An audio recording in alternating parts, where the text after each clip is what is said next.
Hello again, everyone. Edwin Learnard back once again. In this YouTube astrological segment, I'm going to be talking about having a Virgo Sun and Leo Moon in a natal chart.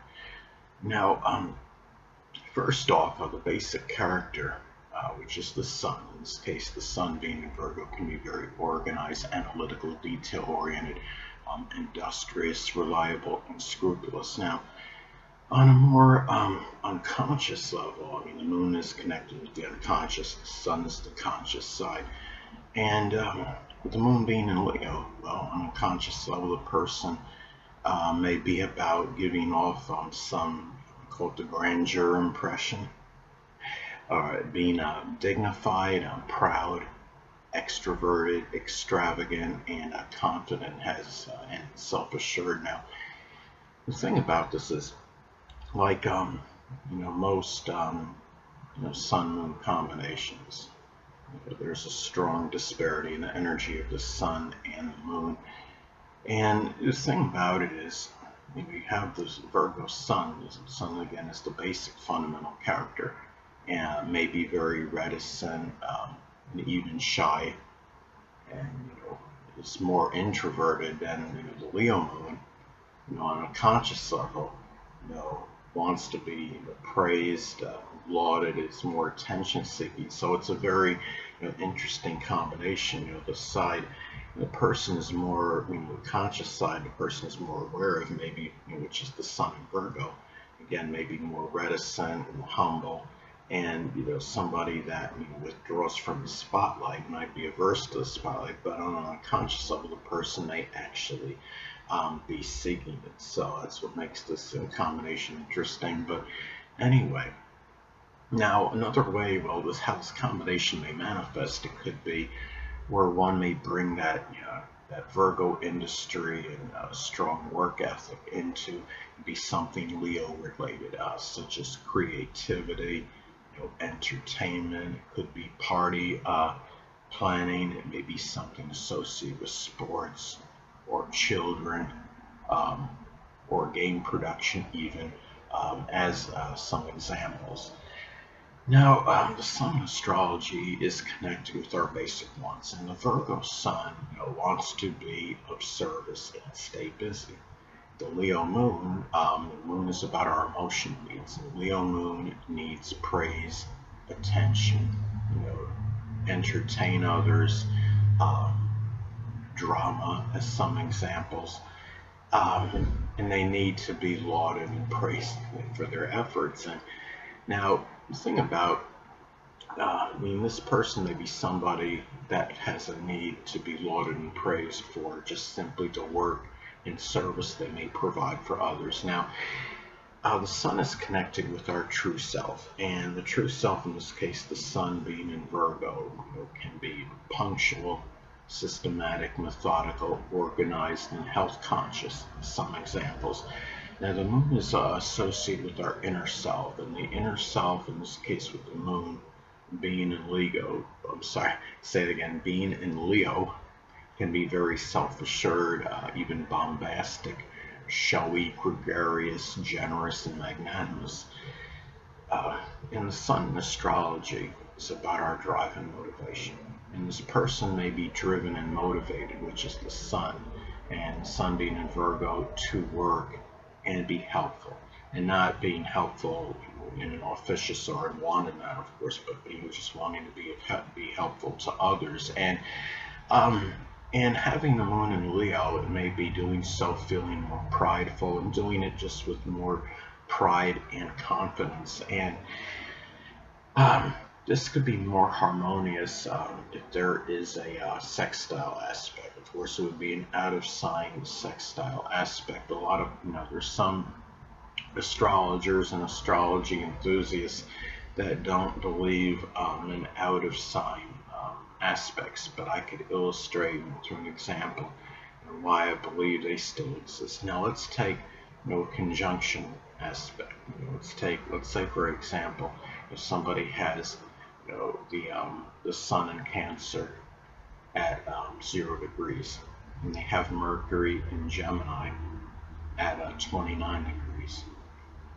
You would have 1 degree disparity between those energies, and even though they're not in the same sign, you would still have friction from those planets against each other, and they're in such close proximity. And I believe the same applies when you're talking about other aspects, whether it's a sextile, a trine, a square, an opposition, or even an inconjunct aspect. But anyway, the thing about it is, again, I do believe this could be more harmonious if this is in a sextile aspect. Now, let's say, for example, somebody, has, see, a sextile aspect, for example, would be, let's say, the Virgo, let's say the Leo moon is at 1 degree, and the Virgo Sun is at 29 degrees. That would form an out of sign,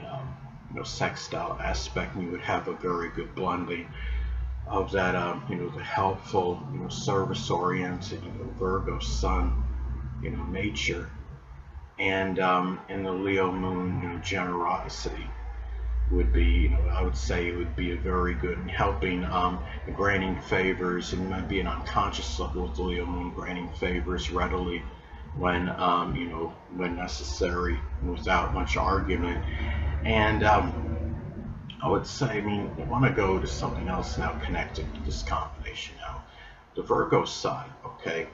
The Sun in astrology is connected with the biological father, and the Sun, somebody with a Virgo Sun, the biological father, may be, the biological father may actually be a Virgo Sun, moon, or ascendant person, or one that embodies those characteristics. A person having the Leo moon, the moon represents the mother in astrology, and the mother may actually be a Leo Sun, moon, or ascendant, or embody those traits. And it's also about the perception of these people. Somebody with a Virgo Sun, may perceive the biological father as somebody that's very analytical, punctilious with details, prudent, economical, helpful, and industrious, but at the same time they see the biological father as someone that's overly frugal or worrisome or overly critical and judgmental. Now the person, that has the, having, in this case, having the Leo moon, may perceive the mother as somebody that's very generous, magnanimous, charismatic, extroverted, but at the same time they see the mother as somebody that might be arrogant, bombastic, extravagant, and domineering. But and this is this combination is just, again, it's a very interesting combination, to say the absolute least. And the thing about it is, there's things to look at, in the chart, such as modified influences, contraindicators. The thing about it is, let's say, for example, somebody has the Sun in Virgo, and Leo moon, and they have, let's say, the ascendant is Pisces, and Pisces is not, is a little bit more, outwardly maybe a little bit more apathetic. They can be compassionate and altruistic, but they're a little bit more, it'd be a little bit more to his or herself than the typical, Leo moon, because Leo moon can be gregarious and extroverted. And, the Pisces ascendant, generally doesn't have, have an overabundance of energy. So there might be, a little less, likely, helping, others, given that, the energy level just wouldn't quite be there. But Pisces ascendant can still have, acts of, altruism and compassion, and still can do things, helping others, that are less fortunate, than themselves. As some examples, and will be more, somebody, having a Virgo Sun and Leo moon. Virgo Sun is not known to be overly, exuberant emotionally, and Leo moon would, they could be, dawn, the moon is our reactions, our emotional responses. So the reactions can be very, loud and boisterous, to say the absolute least. But the person with the Leo moon at the same time, they lick their wounds quietly, so to speak, in solitude, and not, necessarily want to show that they were hurt by others. But Leo moon could still be hurt when their pride is affected. But anyway, people, that'll conclude this YouTube astrological segment. Until next time, Edwin Learnard saying stay well.